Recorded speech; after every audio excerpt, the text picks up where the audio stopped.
And yeah, we have Ivan with us. So we work together, and we are part of a lot of the same communities. So it's not a new face from a lot of you, and it's not a new face for me, I'm sure. But I'm gonna leave the microphone to him. And can you tell a little bit about us? Yes. Well, thank you for having me. My name is Ivan. I'm originally from Barcelona, in case you're wondering where's this accent. I'm the head of engineering at Control Plane, which is a small consultancy in London. We focus in security, DevSecOps. And yeah, I work with my friend Gianluca. It was a brief gig. It was like 3 months for me, but yeah, I've been doing Kubernetes and Cloud Native for a very long time. Okay, so you were speaking with me about one of your projects. So you run 3 meetups, and with that you learn that there are needs. And we were just discussing about the need for seeing more faces and new people around. So what are you doing about that? Can you tell us a little bit about it? Yeah, so I run 3 meetups. That's a lot. That's already. I run 1 and I'm done. So I have 3 children, full-time job, and then I run the meetups because why not? And then one of the things that they're saying, like, so I run a very big meetup. The Kubernetes London meetup is very big. Like, because there are conferences that have less people than our meetup sometimes, which is absolutely ridiculous. It is very difficult to find venues, for example. Not anymore. All this thing is gone. And I run a very small meetup as well that we call the secret meetup. And one of the things that they're saying is that people really struggle to get into the community. Right? I'm very good friends with Dom, or DevOps Dom, as you might know her from Twitter. And she and Margot created something called Meetup Mates, which is an initiative to help people to get into the meetup scene. And so when you want to go to a Meetup Mates will help you and introduce people, so you're not just there with yourself. Rather than a friend of mine called Jack, what we saw is that I live in London. Like this, I live by the track, so you're going to see a lot of sirens and trains and planes, and my children will come and say hello. That's it. That's why we do it Saturday morning. Everything can happen, no matter what. So with Jack, we realized one of the issues that we've seen with the people is that they really struggle to get in. Like, people would like to organize or give a workshop or start giving talks, and they don't know how to, right? So then we create something called Menta, which basically is an online community about helping people to be better, like mentoring and helping them with soft skills, or even with workshops. We've done Kubernetes introduction to Go. We're going to do soon. We have talks and panels about mentoring, about imposter syndrome, this kind of non-technical related stuff that we are lacking in our industry so much. So it was basically to cover that. Like, it's not about me and Jack coming and saying, like, this is what we do. Is me and Jack telling people, come on guys, let's do something. Yeah, as I say, like, it's very, like, there are so many events, and the fact that a lot of them, like, are online nowadays, like, even, like, you feel even more that there are, like, events everywhere. But when you look at the speakers or the attendees or the person that are pushing for it, like, it's very few new faces there. So definitely it's a challenge that we have to take, mainly because as an organizer for a meetup as well, it's hard to find, like, speakers, or to find somebody that wants to get on stage and share a bit of his learning with other people. So that it's a real problem that it's good to figure out how to solve it. From the chat, they are asking for any reference for the soft skills initiative. So maybe if you have any links or stuff like that. I can post it later. Yeah, we will. I will also have a chapter in the on my website where the streaming is going with the links. So yeah, the best thing is people to join the Slack channel. and then we announce all the stuff happening there. And yeah, it's ping me in Twitter if you missed it. But yeah, I'm gonna keep like those links on the website where the recording of this event will also show up. So we'll be there. Yeah, it's good. It's one of the things that is super important. I think it's people understanding the learning paths and how we learn and how we can help other people to learn, right? And that's a bit that I feel that the people who want to speak and don't know are really scared. Like, oh, I'm not an expert, I cannot speak, right? And in our meetups, and I'm sure that you're the same, the best talks are usually about journeys. It's about, I didn't know Kubernetes last year. I started, and I'm not an expert, but this is what happened, right? And these kind of experiences, they're really, really good talks. So, yeah, no, I agree, and I think what I'm trying to do with these like friendly chats with friends is all about this. I mean, there are stuff that I don't know. Even if I speak a lot, like about like I share what I do. If I don't do anything, I won't have anything to share, and I can't do all the things by my own. So like the last chat I have with Enrique was good because he wasn't able to share his screen, so we had to set something up, and it was a good opportunity for somebody to show the learning process for picking up a new project. And it's something that we do every day. Because every day somebody comes on Slack and says, "Oh, I have this new tool and I want to use it. How do I use it?" Yeah, so, yeah. Learning new things is hard, right? Yeah. One of the things that I taught in Control Plane is this culture of blameless culture. We don't blame people. We encourage people, and it's a little bit like what we had in Influx about embracing failure, right? Like it's not about failing, right? It's about learning and about helping each other, and it works well. But people are concerned at the beginning, right? Like this the leap of faith. They're like, are they going to talk about me? They're going to judge me. No. Yeah, I mean, I think it's very good, and I see those groups coming. Like in the Kubernetes community, we have the SIG Friday group that is like SIG is the name of the like subgroups that run Kubernetes across, like there is the SIG cloud provider, the SIG AWS, the SIG release, the data release or whatever. And there is a SIG Friday that's just a group of people that hang out on Friday to say hello to the week and welcome to the weekend, and that's fun. The CNC have as the well-being working group. It is like a chat on Slack and the CNCF Slack where people can just be there and try to figure out how to be better or how to survive to our industry that sometimes gets a little bit awkward.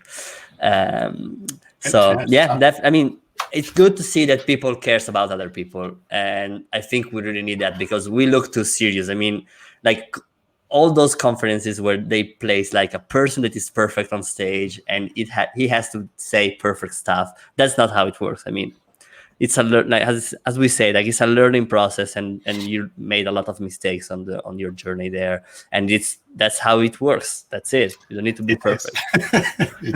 You can't be perfect. So just don't hide behind a conference event or whatever. And yeah, it's definitely a mistake that we do, but I think that we are trying to get better at it. That's good. So now, speaking about our journey, what are you gonna teach me today? So my background is development and architecture. Right? I've been doing software for a very long time, and I started my journey a long time ago. And at some point, I flipped from being an architect to being a sysadmin. And it was me learning what a Linux server is and how to turn these machines. And since then, I had this urge of I want to deploy my applications in the less painful way. And I think that we've been evolving as an industry. And I'm going to show you what is right now one of the best ways of managing applications and deploying your applications, how building software and deploying applications are slightly different things. And I think that it is something that more and more we will see that evolves. Especially a part of CI and CD, it is very, very early.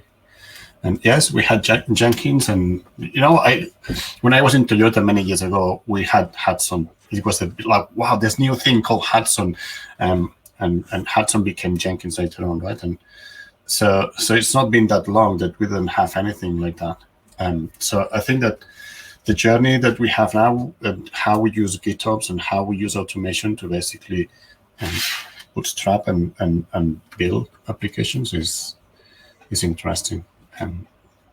It is not, this is the way of doing it, right? But I want people to understand this is the pattern, and hopefully we'll get there at some point. I mean, it's a challenge, and it's a challenge because it involves people a lot. So it's not just about technology. Like the way I think about like delivery is like you have a team of people that in some way has to work together, and it's a lot of work to make them to work together in an efficient way. And tools helps you to get there.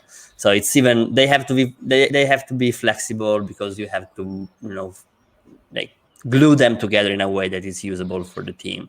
And so yeah, it's a challenge, and it's also hard to replicate. I don't know how like as a service project can do that in a way that is efficient. I'll show you because it. Let me share my screen. Yeah, just do it. Just let's go with that. Cross your fingers that this is going to work. Yes, that's working. We see your browser. Good. So I prepared a few slides. Let's see if I can present them like this. So can you see them properly? Yes. Good. Let's see. Okay. So quick note. Kubernetes is an eventual consistent system, right? An eventual consistent means that it doesn't mean this, it doesn't mean now, and it doesn't mean something you can define completely, right? Like you have to be okay with things going off a little bit and coming back later, but eventually you will have it, right? And this eventually, usually people miss completely. The other thing that is important to understand is that we have to separate CI and CD. CI, the way that we see CI is artifact management. We build and put these artifacts in the shelf. That's it. That's where CI finishes. What do we do with these artifacts is something different. It's application lifecycle. It's about how we compose and use these objects or these artifacts to deliver some business functionality. It's two different things. If you don't see this separation, what happens is that you will start just mixing, and you will put things that is artifact management in the application lifecycle, which will make things more and more complicated, right? And this is the issue that we have when people say, "Yeah, but it works." Yeah, but it's not about that, right? It's about simplifying the interfaces and making clear that the contract is respected always, right? And this is the thing with Kubernetes, right? We have an API. And what happens with the API is that you're not deploying the API. What you're doing is using the API, right? When you create all these YAML files, what you're doing is creating objects that you send to the API. Now, where are you? I want to see your face. I'm here. I'm here. Now, this is super important to understand. Like, have you ever modeled in a YAML file or in a whole bunch of YAML files how a system works? Yeah, I mean, I did that. It's not that good. I mean, I don't like the idea to do it, let's say. Because what happens is that, and this is the bit that people are very confused. What we're doing with YAML files is defining the object. Like, this is what's going to happen. But we're doing something which is very different. What I do in my company, when you do in your company, we might use the same objects, but I can tell you it's different. Right? The other thing is we have an object, we send the object to the API. And that happens, that it creates infrastructure, it creates a pod, a config map, and blah, blah, blah, right? the API does nothing about how these things evolve, right? And I think it's very important to understand that. So what we are trying to come up is with a simple way of initializing our application. But then if you step back and say, okay, this is not infra anymore, this is not DevOps, this is about application, what we have known. And 10 years ago or 20 years ago, when we were doing Java, we will go and put our jar files or war files into the Tomcat or whatever you wanted to do. And then we had this script that will go and suggest importing data in the database, right? And then say, this is my initial state. And then what happens is that people start using the application, right? Like in our world with Kubernetes, what happens is that the applications are just evolving, pods are being used, the memory grows, the job runs, blah, blah, blah. Right? And so you just, you can map it to someone playing a game, right? Like we have a game, but the game that you play and the game that they play are different, right? Like you cannot have a descriptive way of how to play the game. And this is the key, right? Like you have to define that for you, right? And then what we do is to use Kubernetes for that, right? Because at the end of the day, what Kubernetes is a contract, right? Yes. I mean, my feeling is that we, like the Kubernetes community give us like a lot of stuff, and it hidden everything behind the YAML and told us, you have this and deal with it. But it didn't explain to us that it was just a way to transport information. And we got focused, because when you learn something, you get the first stuff you can find on the documentation. And one of the first stuff you see in the documentation is the YAML file. So you get stick to the fact that the YAML is crucial for your workflow. But in theory, at some point, you realize that like the YAML is just a way to move those information around. Yeah. So YAML file is a way of defining the object, right? So what Kubernetes did is to define the contract between all the infra and the application. Right? So we have two contracts in this world now. It's Docker, which is the contract between your application and the machine. Right? Like and now we have a very clear way of how to do this, how to run applications in a machine. It's using Docker.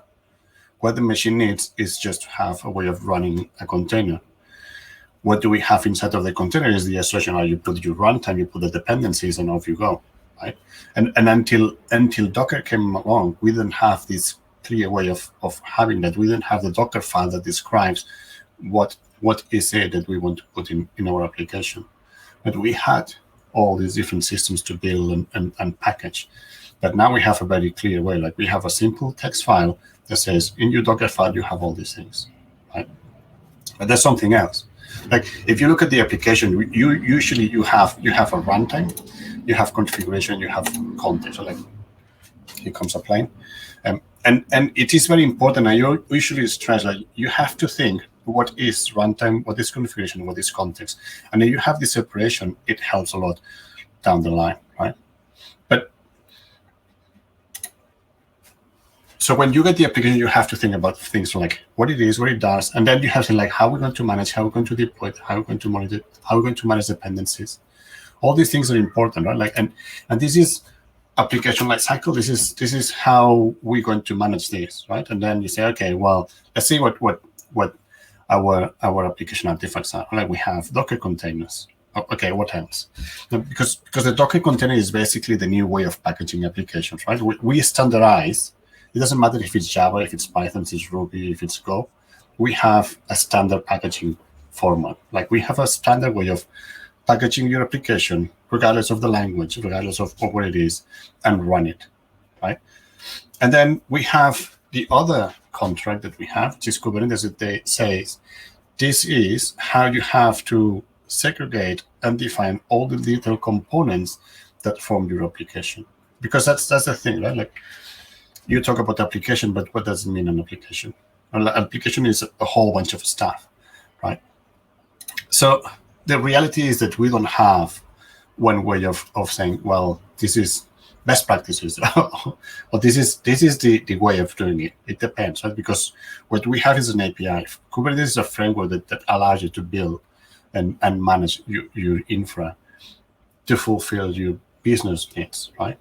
So you cannot go and say, well, yeah, like what it works for me doing fintech will work for you doing like B2B or e-commerce, right? But at the end of the day, we have something in common. How do we deploy the application? How do we do it, right? And there's these two things again, right? You can have the runtime, and then you have a whole bunch of YAML files that you have to manage, right?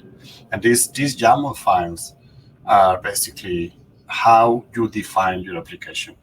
And like we have decomposed the application in secrets, config maps, and pods, deployments, HPAs, ingress, etc. So all these objects now define how you have to configure the system for your application to work, right?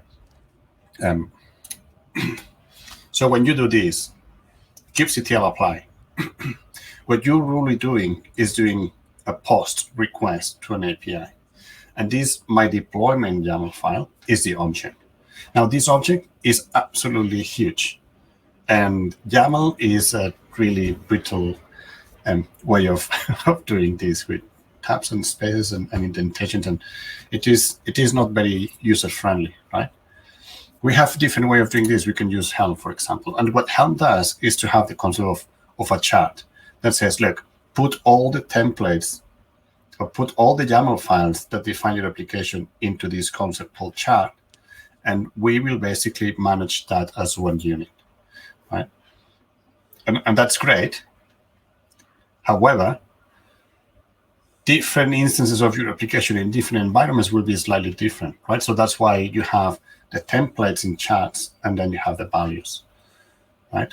And the issue that we had historically with Helm is that the Helm chart and the values files were together, right? That has changed when you start using GitOps, and I'll show you how, right? The other thing that happens is the expectation that we have, right? Like, look, I have my application here. I just want to deploy it, and I don't want to worry about anything else. And that's not how it works, right? Because you submit a pod or deployment to the cluster, right? And what you're saying is, I want to run 3 pods of my application. This is the Docker image I want to run, blah, blah. And the cluster gets that and says, okay. And Kubernetes has been built in the way that it tries always to fulfill that, right? Like what we were talking before about the eventually consistent system. And many things can happen. You don't have enough resources. You don't have the Docker image yet. You don't have the nodes ready. Right? So, but that doesn't mean that the request of I want to run my application is not valid, right? And understanding this is important, because what Kubernetes does is to create all these little calls, APIs, all these little ways of interfacing with the system, that when you put them all together, you can have this user experience of I do kubectl apply and my application works, right? But it's not the happy path. What happens when things do not go right? But what happens in majority of people is like, I don't care. I don't want to know this, right? And then you have very opinionated ways, like the way that we do it with Chef or with Puppet or Ansible years ago, right? Like it's like, yeah, you go and do this, and we have to do it in this way. And Kubernetes is not exactly like that, right? Like what it does is to expose the interface, to expose an API, and say, well, you can do all these things. It's up to you, right? So what happened with this idea of having an eventually consistent system is like reality is that people don't like that, right? I want to deploy my application. That's it. Just like yeah, deploy my application and do not vote. Like it's like sort it out. This is not my problem, right? And this is what we had historically before DevOps. We have devs and we have ops. And I was working a place, and in the 4th floor it was operation. The 5th floor was development, and they did not talk to each other, right? And once I'm done my application, now it's operations problem. I don't want to know anything. It doesn't work. It's not my problem. But in reality, it is not exactly like that, right? The deployment process, what happens is that it can be partially automated, right? Like this is the issue or the biggest flaw that we had with config management systems. We try to do everything And what we learn is that that's not exactly possible, because it's so different. Even inside of one organization, we might have to do things in a very different way. And this is a trend. I'm sure that like every time I have a call, things happen. Like someone will ring the bell, trends will come, and then an ambulance will happen when I'm saying something like, "What did he say? What did he say?" Like, so, I mean, it's ambient. So if you say like deploy, don't bother me, and an ambulance goes on, it's like that's it. It's life. So what happens now is that we have evolved, we have learned, and what we're doing is trying to automate partially chunks of this process in different ways. Right? And that's when things like using GitHub and having flags and having flyers, right? Like so in this GitOps world, what we have now is a way like, would you describe the system? I think I have a slide that says this. In GitOps, we basically say like, I'm going to put things in Git, and I'm going to manage it using pull requests, right? And this is basically what we do, right? That this is when we build applications, we do Git push, and then we have a build system that gets whatever we're doing, Java, Python, Go, builds the application, packages into a Docker container, and puts that into the Docker registry. In this case, it's Artifactory, but it could be anything. And the other bit is, okay, how are we going to manage or handle the deployment configuration, the deployment artifacts that we have? Right? That in this case, we have Helm. You can do it in many different ways with customize, with whatever, but at the end, you have a whole bunch of YAML files that you have to basically package, right? And this is how we build the application, we put it in the shelf, and then we deploy our applications, right? And deploying the application is basically the same thing. Let's see if we can put it a little bit bigger, right? Someone will come and we'll do git push, a pull request to a different repo. This is where the deployment configuration lives, right? And then we have this guy here called Flags, which is an automation that what it does is to go to the GitHub repo and talks with the API server to basically fulfill our needs, right? There's other things that you can do, for example, watching the Docker registry, and I'll show you an example of this, that you push a Docker image and automatically Flags goes and deploys that into your cluster. But the important thing here is to see that the applications is just not my Word file, it's just not my binary. It is a lot of stuff, right? Like we have services, we have HPAs, we have service accounts, we have the volumes claims, secrets. We might have to have a job that initializes something like this. All these bits, this is complexity that we want to manage. And the issue that we have is how we name these things. So like, is this a component of my application? Is my application like, imagine in the application I'm going to show is basically front end and back end. Right? Like I have an API written in Python and a front end in JavaScript that talks to this backend, right?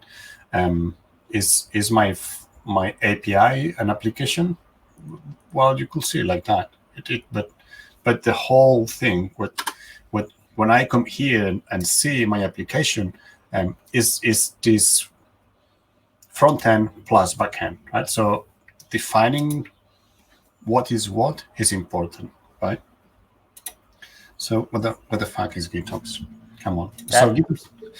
That's important. I have no idea. I mean, it's the stuff happened when I merged the Puracast or whatever. Why it's called Git, whatever. I don't know. So GitOps is the methodology, right? Like it's not about a tool. It's not about a system. It's about how you want to do things, right? Like so, what we do is to declare the desired state in Git, right? And why Git? And it's because as a developers, we know that Git is great. Like we have everything controlled. We have the ability to know who has done what and how and why, and we have the pull requests, and we can allow these conversations to happen, right? And then we have the second part, which is the automation, right? And then we start automating different bits and bobs. But then in this case, what the application does is to deploy this. It gets all these YAML files and puts them in the cluster. The question of is my application all right is not Flux. Is not this component responsibility is something different, right? And that's why we have something like Flagger, for example. What it will do is, okay, now you deploy a new service. You have a new version of your application, right? Now let's see if this application responds the way that we expect. And if it responds the way that we expect, what we're going to do is to start switching traffic from one to the other one. And at some point, the new one will be the one that is valid. So all the traffic will come here, and then we can decommission this one, right? And this is done basically because we have the ability to go and start inspecting the metrics of how my application is working, right? So Flagger goes and talks with the API server and with Prometheus, such as fetching data so to make a decision. And the decision is this deployment going well, or do I have to roll back, right? And what happens before this pattern was that we had this monolith that was trying to basically handle everything at once, right? Like what we said before, that not my problem, sort it out, right? So now we have this decomposition, the same thing that we have here, that we have an object that defines the service, an object that defines the HPA, an object that defines the runtime, the pod, right? Now we have the ability to say, like, well, actually, the question of is my application or my deployment going well is not responsibility of the guy who deploys stuff, is responsibility of the guy who basically checks the deployments, right? And this pattern exists. Netflix were using Spinnaker and virtual machines, and they were doing something similar. Like they deploy using Jenkins, and then Spinnaker will go start checking how they have to manage the load balances. So it's something that we know that happens. Now in Netflix they could do it because they control the whole environment, right? And they basically codify. What happens with Kubernetes is that is what we said. We have a contract, a very clear contract now that says, good, this is how you interface. This is, if you want to create a new application, this is how you have to do it. You can use all these different objects. If you want to update the application, this is the APIs. You can do a rolling update. You can do a canary deployment. You can do green and blue and switch traffic with the services. Is entirely up to you, right? And this is the greatness of the systems that we have now. Any questions? That looks like a lot of pieces. How far are we from the idea that a random person with not that many skills, like in tech, because maybe it's like an indie whatever, like that is doing his stuff, can get to something like that, or doesn't need to get to that, or it's like I feel like half of my brain is saying like Kubernetes is good, the eventual consistency stuff works, but it's not for everybody. But it should be for everybody. I mean, for me, it looks like the way it should work, because the state of the world is not like a web server like in 10 years ago, when you throw a request and you expect a response. Now the real life is not like that. I mean, in the middle, a lot of stuff can temporarily change, can temporarily break, and they will eventually get back, and you have to have a state that is able to match that. I think that pattern works well for where we are, but it looks that there are so many pieces that only like gigantic like tech brain can do it efficiently. The key here is to understand that at some point we recognize that we cannot solve this problem at once. Right? So what we did then, what we did in Kubernetes is basically what we do in Linux, right? Like the Unix pattern is like build little tools that do one thing and do it well. And then you can assemble a whole bunch of tools, pipes. This is where we talk about Bash now. But that's the thing, like because your needs and my needs are going to be slightly different, right? So what we have is all these little tools that do one thing, right? Deploy the application, check that the resources are okay. If I need to create a new one, like what the HPA does, so like I'm checking this memory. If the memory goes above this, I will create a new instance. So instead of having one thing, we start just splitting different objects. How the traffic comes into the application, how the external traffic comes into the client and into the application. So we have these building blocks. Now, what we have to do is to start defining how we want to basically assemble these things and make them and use them together, right? And answering your question of does people need all these, and in the developer doesn't the developer needs to have Kubernetes? No, right? When I do my development for my staff, I use Docker. When I deploy to Kubernetes, it depends, right? But usually I don't. Right? Like you have to define what is enough for you, right? Like how complex is your system? Do you really need all this? Like if your system is very simple, you don't need this. You can systemd and Docker is enough, right? Yeah, I feel like I don't need Kubernetes. I don't need those stuff probably, but I still like the workflow that those stuff gives me. So I'm definitely happy to give away all those stuff if I can get something that works like for that. example, So it's like a dream, but maybe there is a way. The idea of Kubernetes is based in the controller pattern, right? The controller is basically I watch something and I react if whatever happens, right? And it's this segregation is important. So at control plane we have this we use Keybase like Slack, and we have Notion as a content management. And what we want to do is to basically, if I paste a link in the Slack channel, I want this link to end up in my content management system, right? So then you say, okay, my job is to write a script or bot that basically watches Slack. Every time someone posts a link, it pipes to the content management system, right? And usually people will build one thing that does basically this, the bridge between two, right? And the way I do it is to build two. I build one that it does is basically watching a Slack, and when it gets the link, it calls another endpoint, and this endpoint is the endpoint that basically interfaces with Notion. Why do you have two instead of one? Because now, if for any reason I want to add links from a different place to my Notion, I can. If you are using one, yes, I could go and make this one a bit bigger to basically handle this use case, right? And it's this idea of decomposition, like what we call the microservice pattern, right? That is super powerful and it helps. And what happens with me is usually I'm not the one doing it, but I'm the one telling people like you go and do it. And when you have two small pieces of code, it's easier for people to come and do and debug and test and deliver than when you have one big thing that 2 or 3 people have to work on it. Right? So it's applying these patterns to how we do things, right? But let's see how things work in.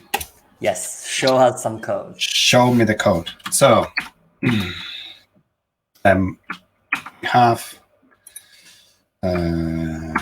we have the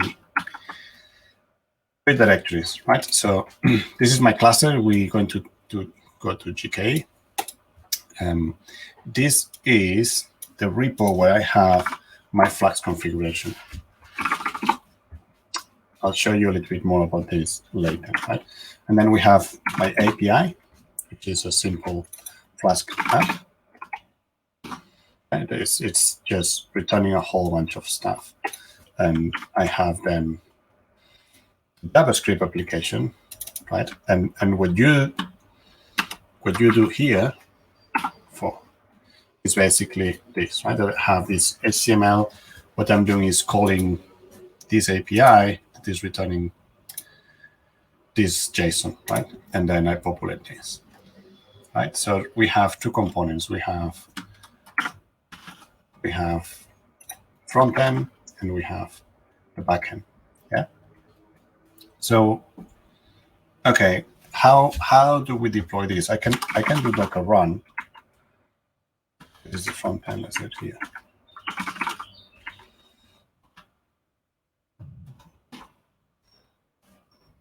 And I can test my application. Excellent. We have links now. That's powerful. Damn, I made a mistake. What did you do? We are here to fix it, so we're gonna fix it. Exactly. So that's the thing, right? Like so this is what we have in our local machine. This is what we have in internet. This is what we have in the cluster. Right? is not great. We want to change that, right? So how do we change this? So the goal is to get the one with colors in production, like in the movie. Yes. That's it. Yes. Because colors are great, let's say. Let's suppose that that's true. Exactly. Okay. How do we do it? So we have a problem because we know that the HTML is not working well. I think it's because of this. It is not working as I expected.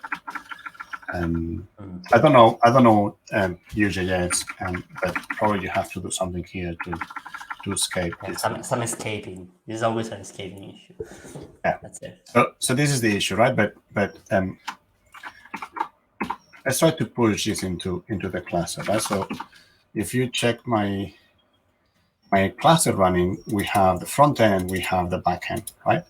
So we've seen that when I do this, the system is working as expected, right? Locally, it works in my machine.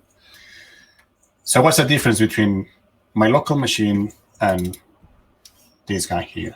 I'm using Helm to deploy, right? Like this is my Helm chart. Yeah, and the Helm chart basically contains the deployment. It has an HPA, defines the ingress, service account, service, right? And then I have the values. So the difference is I have my Docker file here, Vue3. What I have to do is to push this.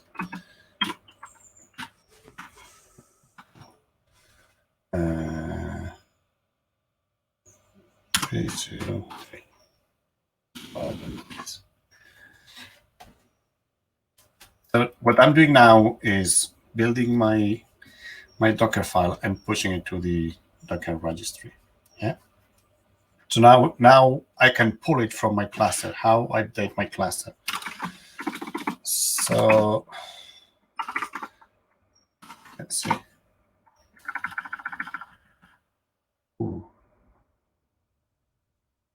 If I push this, probably not.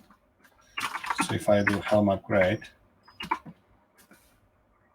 but what I'm doing now is updating the manifest in the cluster using Helm. Okay, so what I'm going to do is turn it back. Oh, let me show you something that I've been doing. When we write the Docker files, one of the things that we do is to add unit testing to the Docker files. So you run the unit test. So this is a classic NGNS. What we do is to copy the file, then we harden the images always, and then I run the unit test. And to run the unit test, what I do is to use something called Gauss. And so I basically download this, and then I have a test here that I run. So I run my test. And then once this thing passes, I add some labels and build the image. And so the tests are asserting the quality of the image, the Docker image. Yeah. So in this case, for example, if you look at the so you check like the binaries, the binaries you need are there. And stuff like that. For example, in this case, what I'm doing is just checking that NGNX is the version that I'm expecting, and that's it. Well, you can do other things.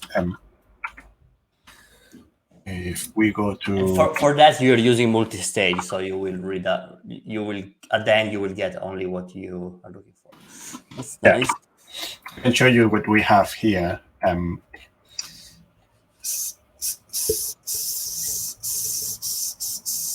me go to my pipelines.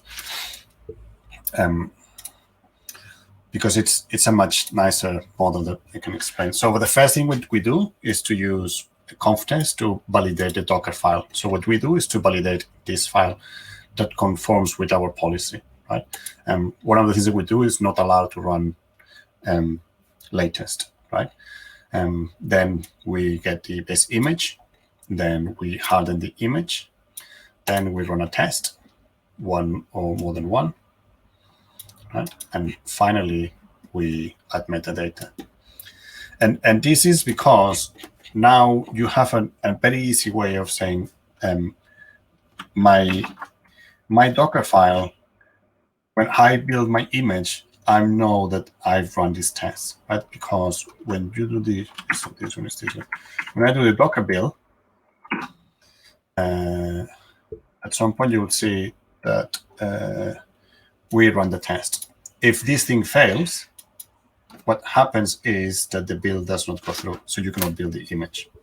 Yeah, and the metadata at the end is done to prevent people. When you do a multi-stage Docker build, you can say in which stage you want to stop, and you will say, I want to stop in this stage, so I don't run the test, right? So we know that if the image has the metadata has gone through, and you can always cheat, but if you're going to cheat, what happens with this is that it will be in Git. So I will see that you have commented out the unit test block, right?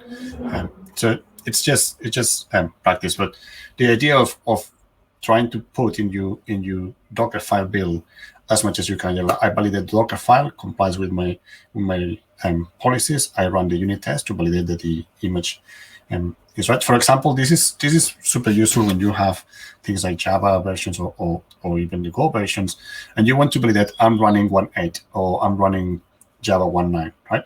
And if for any reason someone goes and changes that to do a test, that thing will fail very quickly. And when you have to do the build metrics, this is super useful because you can guarantee that all the build metrics are done according to the stuff. Anyway, that's cool.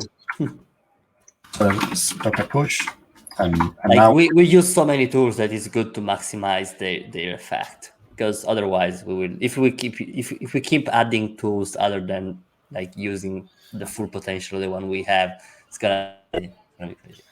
Yeah, the thing about this pattern is that we self-contain the build, right? It doesn't matter if you do the Docker build in your machine, you do the Docker build in Jenkins, in Circle CI. It doesn't really matter, right? Like you know that everything is there and you have gone through all these steps.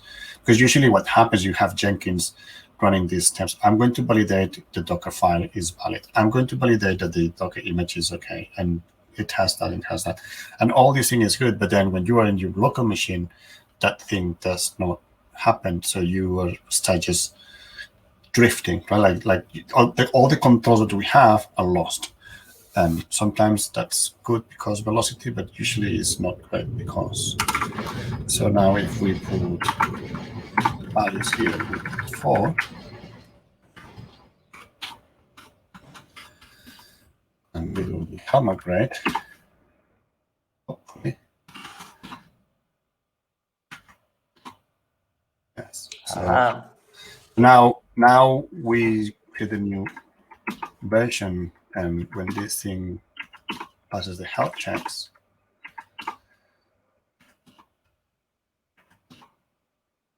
yeah. Okay. So this means that if we now go to the application, this one. Oh, nice. That's very good. It's way better. Good. So we have a way of updating this, right? Like, actually, all this thing is good, but it's a little bit painful, right? So I'm going to show you a different way of doing it, which is using the GitOps automation, right? So we have this application. Okay. And this is super silly API, but let's add something else. Which Twitter handle can we use?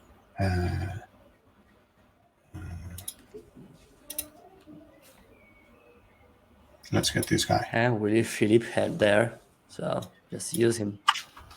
Let's get this guy.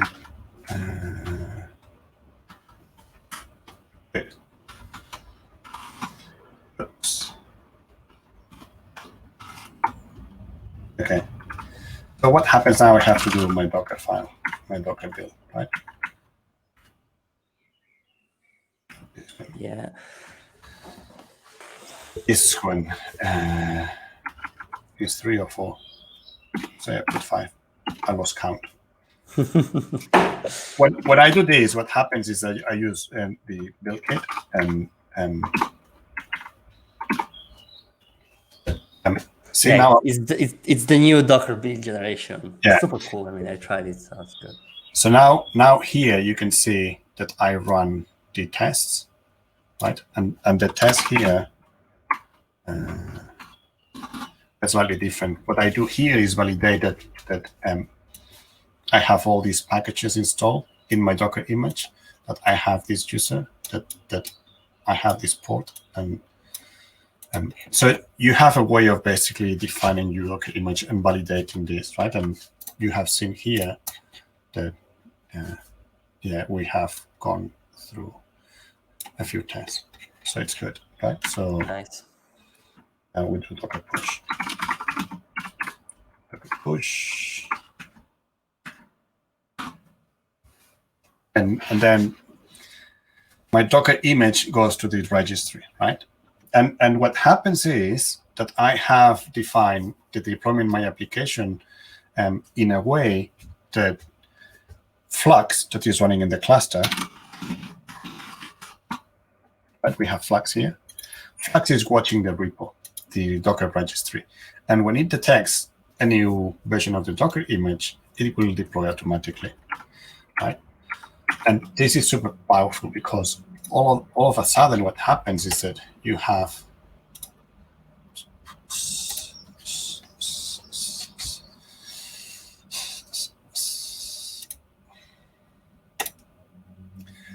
this file that is 1.0, and soon when Flux runs every 5 minutes. I can nudge him to do it a little bit faster. But that's the thing. This is what we're talking about, the eventual consistent system, right? Like you do Git push, and in less than 5 minutes, you will have a new version deployed here.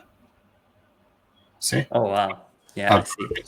And now is 1.5 because this thing has done to this Git repo. I'll show you what happens. But if we come here, now you see that the Flask API has been updated. So if we come here, we have a new one here, right? And the only thing that I've done is Git push, Docker push. Yeah. I see. Yeah, that's cool. And what Flux has done, let me show you this diagram. What Flux is doing is watching this Docker registry, right? What I do is this bit. I could do Git push, but like I can do the Docker push, right? And then I have a new image. And now Flux comes here and says, "Ooh, you have a new image." It goes to Git, modifies the YAML file, and then says, "Oh, look, a new release," right? Because we have a new commit. And then let me see if I got it. Or like, what is like? How hard is to deploy Flux? I mean, how expensive is to keep it running? Because from my understanding, it shouldn't have any state because it's just looking at states all over. So it's just a stateless application that you deploy there. It is. That's right? Nice. So let me go back here and show you.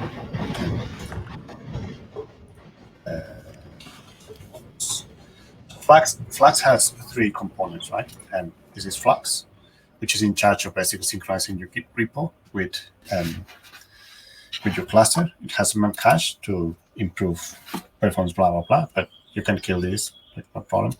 And then you have the Helm operator. And this is, again, what I was telling you about separating and building different components for different things, right? Like we have one component that is Flux that goes to my Git repo and to my Docker registry and reconciles. And what happens is when Flux detects that what you're trying to do is to deploy using Helm, it hands over to the Helm operator, and the Helm operator comes and basically deploys your application using your chart, right?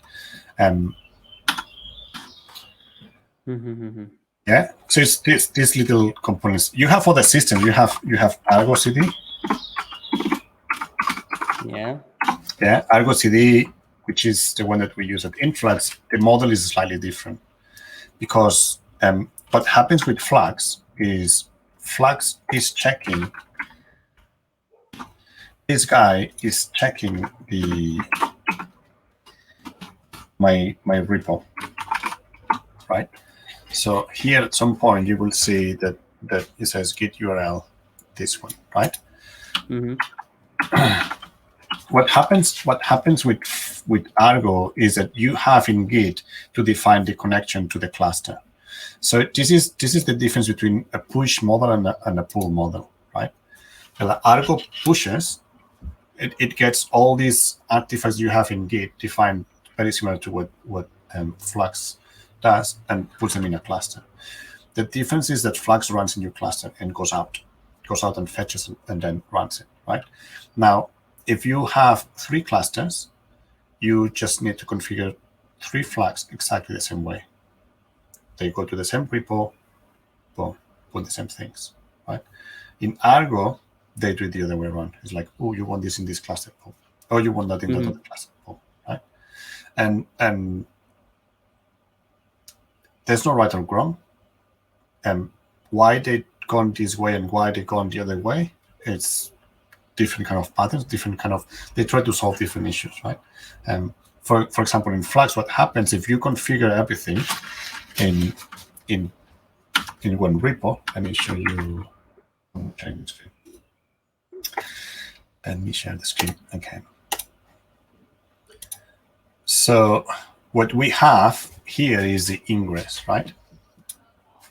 And what happens is you might want to have different endpoints in different clusters. You might want to have slightly different configurations per cluster.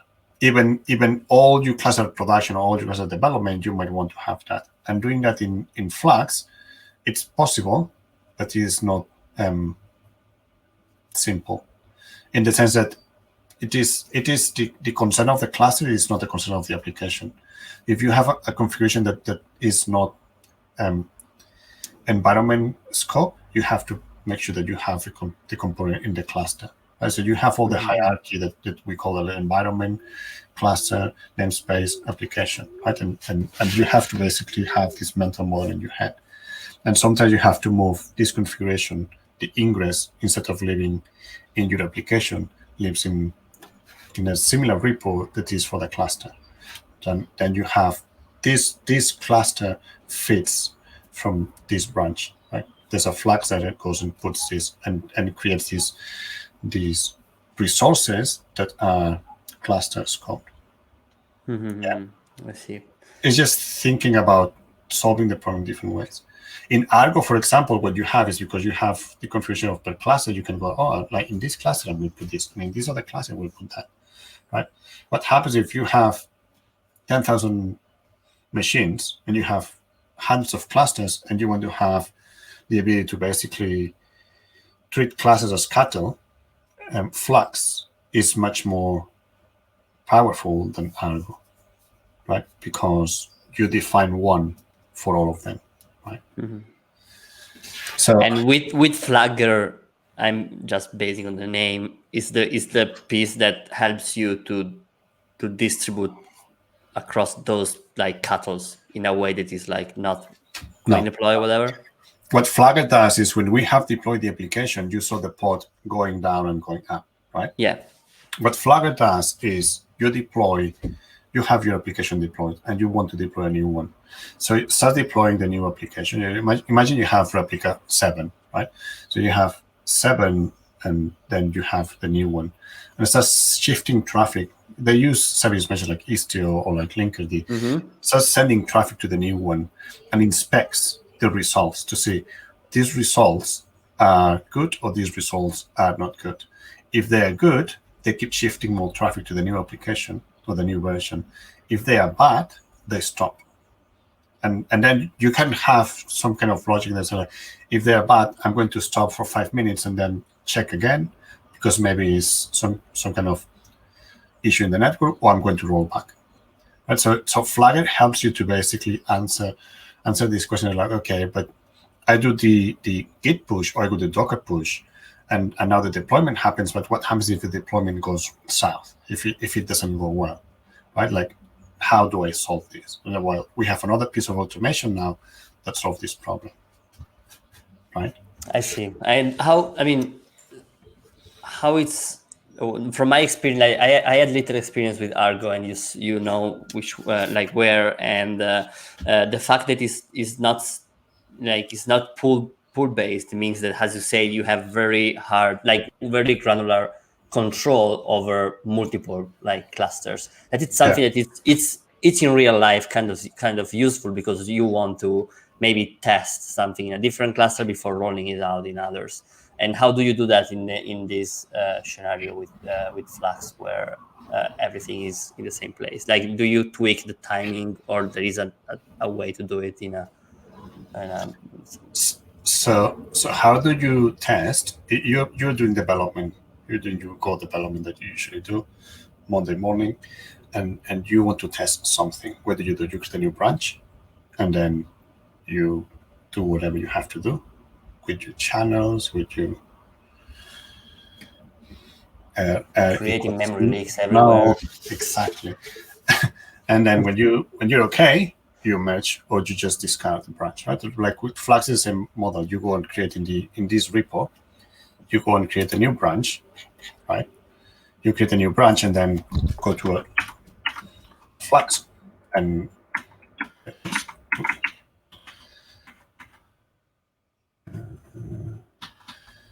I know that we had it somewhere here, and instead of saying master branch, you say feature branch, right? And it's more about treating your deployments as you treat your applications. I see. Right? So you have the same ability to test and do all these things. It's more about the principles.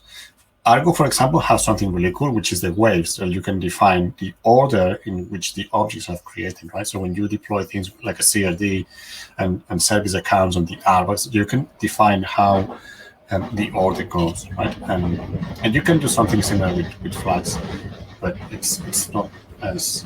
Yeah, I think it's I think doing a comparison is not like fair from both. I mean, they, as you told, like they solve two different issues, and as we know, for like time series database, push and pull are always a debate. So yeah, I don't want to be strict on like a comparison. I was just trying to learn from my previous experience. Like I was using my previous experience as a way to me, the advice that I give to people is go and try. And so Argo has a UI that helps a lot to people who are not very familiar to understand, right? And it's a little bit like Argo is moving the Jenkins deployment functionality into their own components, same pattern. Jenkins pushes into a cluster. You have to have all these configurations on in Jenkins, blah, blah, blah, right? So you have the same kind of pattern, but specializing in deployments in Kubernetes, right? So if your mental model works well with that, go with that, right? If you are like me, that I build massive systems, to me, Flux solve the problem in a much nicer way, right? Like when you want to have multi-cluster or when you want to have multi-cloud, having Flux helps me much more than having Argo, because Argo, at the end, what happens is that we build automation that goes and handles these things. So like okay, I'm going to move this configuration. The same thing that we've seen here with Flux, that comes to the repo and updates this release, right? Like this pull request or this commit that we have done here, you can have automation that basically handles that. Right? For example, the normal question that I have is, how do you promote environments? Now we have this Git repo and this branch that's going to development. How do we do the promotion to integration test, UAT, pre-production, blah, blah, blah, right? And the answer is you don't. Like that bit is not done. What we need is another piece of automation that defines that, right? And this is so much dependent on how your organization works that So in Influx, for example, what we're doing is reading that this thing works, we push it to the new configuration and carry on, right? In banks, for example, you're not allowed to do this. Someone has to go and validate and press the button and say, okay, this is good to deploy. This pressing the button is managing the pull request, right? So what we do is to read the pull request, and we have all these gates that you can configure per environment. If you are doing a pull request in integration test, you have to make sure that you have one person reviewing, and if the person says okay, then we deploy. If we go into production or production parallel, you have to do all these things, right? And then you put all these gates in the environments, right? And again, what we're doing is instead of having one monolith, one single sort of truth that controls everything, what we do is to break down. So in integration test, you who are the owner of this environment will dictate how this thing behaves, and you can automate it as much as you want. Production is probably a different kind of owner and a different kind of rules, so you can implement it. And we don't have the constraints of having one Jenkins or one system that has to handle all of them, right? That's a good thing. The bad thing is that we have not built this automation yet, right? Which again highlights what I said at the beginning about the maturity of this pattern in the industry. Okay, yeah, I think we are like over an hour, so I don't want to stay for too long because it's Saturday morning and it's sunny. And I see that it's sunny over there as well because light comes through. That's good. It's been very sunny this last week, very hot, which is I was speaking with Mark, my manager, my boss at Packet, and he's over, like he lives in London. It's always sunny there. So what's happening? I mean, it's not supposed to be like that. It's supposed to be raining all the time. I mean, I stayed in Dublin for like a year and a half. It was always raining. So what's happening? It rains. The thing is, the weather changes a lot and very quickly here. So yeah, it was very cold last week. It's very hot this week, and it has been raining quite a lot. Winter has been very wet. So I'm gonna leave you joining your sunny day. So because as you said, it changed rapidly. So enjoy it, and thank you for coming, and thank you for explaining me a bunch of stuff. I hope we had over maybe 15 people watching, so that's good. And as I saw, I will collect a bunch of stuff and links from Ivan, and I will place them in the article where the live stream lives. So you can follow up there. Yeah, you can follow me on Twitter, and you have questions, just ping me. I'm very happy to help. And if you want to join Mentor, when we put the link, and same thing, we're a very welcoming community. And if you have questions about this, just ping me and I'll help you. Thank you very much. That was a great chat. Have a good day. Awesome. You too. Bye-bye.